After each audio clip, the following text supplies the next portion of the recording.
paglagay ng ating panahon ngayong umaga po ng February 28,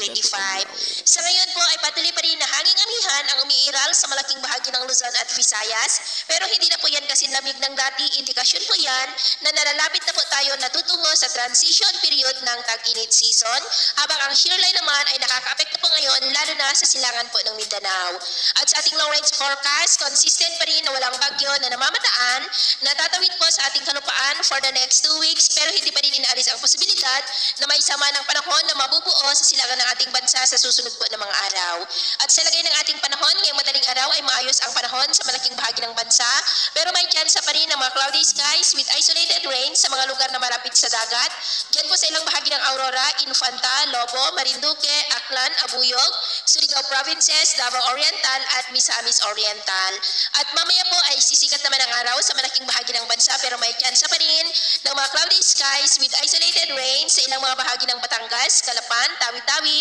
Surigao Provinces at Davao Oriental. At mamayang hapon po, maayos pa rin ang panahon sa malaking bahagi ng bansa, pero may tsansa pa rin ng mga cloudy skies with isolated rains lalo na sa malaking bahagi ng Mindanao, Bohol, Southern Leyte at Eastern Samar. Kaya kung lalabas tayo sa ating mga tahanan, ugaliin naman po natin lagi ang magdala ng kahit anong panangga natin sa init ng araw, at proteksyon na rin po sa mga biglaang buhos ng ulan. At sa atin naman pong mga baybayin, wala naman po tayong nakataas na gale warning signals, pero bayong pag-ingat lamang po kung papalaot tayo para po mas makaiwas sa mga sakuna